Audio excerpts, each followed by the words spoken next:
Good evening and welcome to State of Business on our television. I'm Tamirin Imsad. Let's have a look at the headlines. Sri Lanka Tourism unveils plans to attract 4 million tourists by 2030. Government absorbs debt owed by Sri Lankan Airlines. News in detail.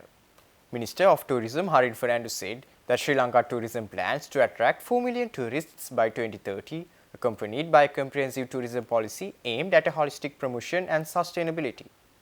The minister said this addressing media representatives during the ITB event held in Berlin recently.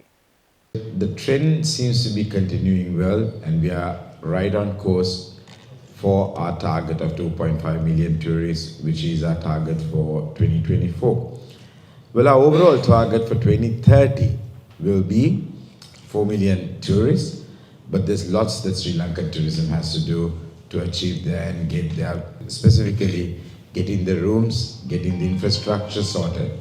And it is time that we tell the world what we are about. So that is why we're going to go on a 360-degree campaign. It is not only going to be a digital campaign, but it's going to be ground branding. There's lots of TV programs, reality shows, culinary shows. There'll be things on Netflix. We've got Nas Daily, who's a huge influencer, doing some programs. So there's loads of things that's going to happen. We're getting some sports personalities, marketing Sri Lanka. So on the marketing aspect, yes, we are going to go ahead and we will get the numbers. But it is our job to make sure that the quality prevails and the quality improves. Speaking at the event, Minister Harin Fernando also unveiled plans to showcase Sri Lanka's rich cultural heritage and natural beauty through a special runway show to be held at Sigiriya, with the rocks serving as a backdrop for the runway. A Colombo Fashion Week, which is one of the top 20 fashion parades, or whatever you call it, is going to have a special, like in Berlin, like in many iconic areas, in front of Sigiriya, being the rock, being the backdrop. We're going to have a massive fashion show to attract and tell the world about Sigiriya as well. So there's lots of new campaigns, new initiatives that Sri Lanka tourism have taken, and also adventure tourism. And we are looking at new markets as well. We want to consolidate the German market. We met the tourism authorities of Germany. We requested them to speak with few airlines. Air seat capacity opening up is the key for German travelers to come to Sri Lanka. So all you journalists, please help us. Write something positive saying to fly some airlines into Sri Lanka. Because right now we only have the Sri Lankan Airlines flight flying from Frankfurt. But the moment what I realized is when I took over, my job was to find fuel and make the last tourist leave the country, because we were in a crisis. From that time onwards to where we have achieved, for me it's truly a miracle.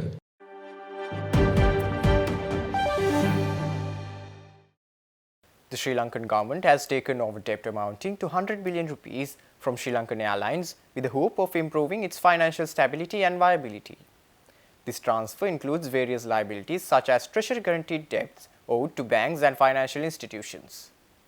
The decision to absorb this debt is aimed at making Sri Lankan Airlines more attractive to potential investors. Following the debt transfer, the only significant term borrowing remaining on Sri Lankan Airlines books is a $175 million international bond due to be settled in June. Additionally, the government has decided that any proceeds resulting from an arbitration case filed by Sri Lankan Airlines against Airbus SE will be transferred to the government.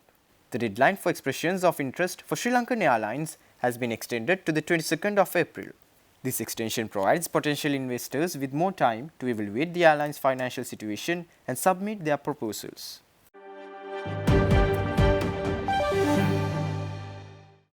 Stay tuned. We will return after the short commercial break.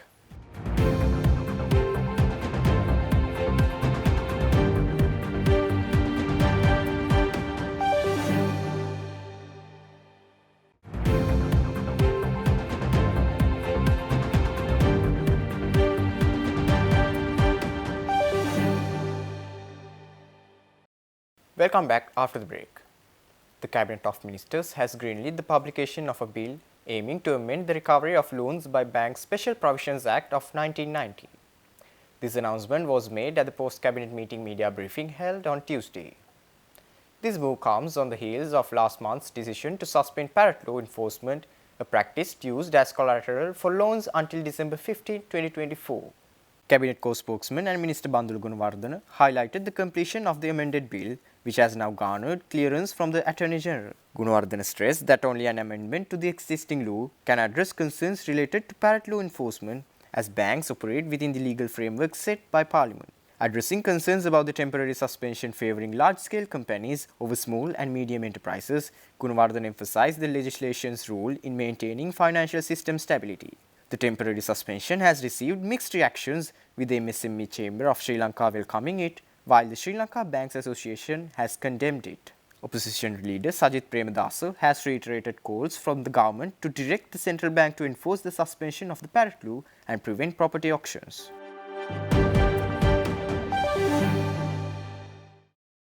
Port City Colombo held a groundbreaking ceremony for a brand new business centre, signalling Sri Lanka's ambition to become a leading regional hub for technology and commerce. Business Centre, scheduled for completion by Q3 2024, will offer contemporary infrastructure premium and a vast office space. Port City Colombo is the largest public-private partnership and foreign direct investment project in Sri Lanka's history, emphasising the government's commitment to attracting foreign investment. It will include distinct corporate blocks such as the IT Park and Commercial District, showcasing sustainability principles. The Colombo Port City Economic Commission offers a single-window solution for stakeholders and host authorised persons once completed. Chinese Ambassador Wei Shenghong emphasised China's support for Sri Lanka and the importance of the Port City Colombo project in bilateral cooperation.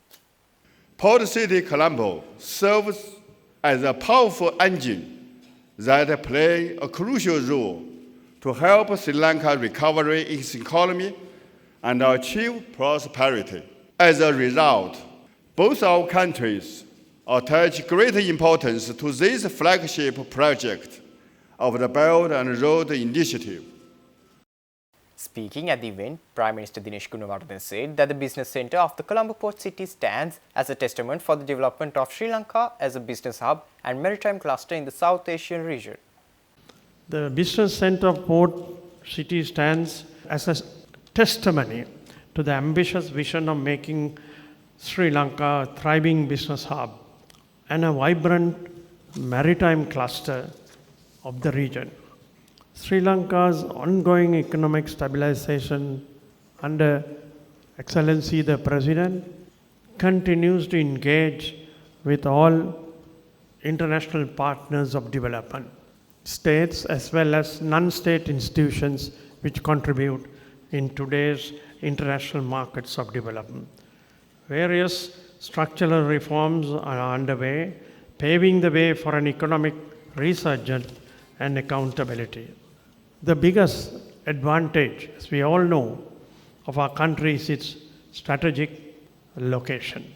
I sincerely hope that business centre of Colombo Port City will be opened shortly for investors as a single window investment facilitator, creating a business enabling environment within the Colombo Port City's multi-service special economic zones, and will also commit to fostering a successful ecosystem that attracts global investments and drives sustainable development in Sri Lanka.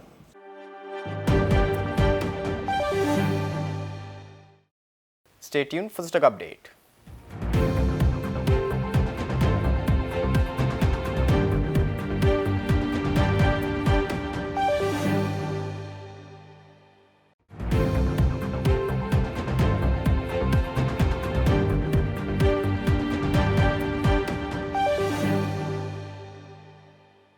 Trading at Colombo Stock Exchange ended on positive notes today. The All Share Price Index gained 31.02 points to close at 11,317.92, and the S&P SL 20 gained 12.41 points to close at 3,230.49. The turnover was 1.9 billion rupees and over 86 million shares were traded. Up next are Forex rates.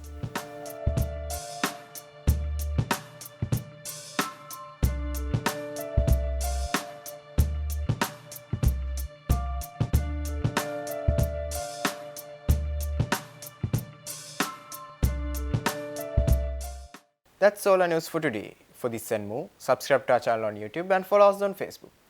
Take care and good night.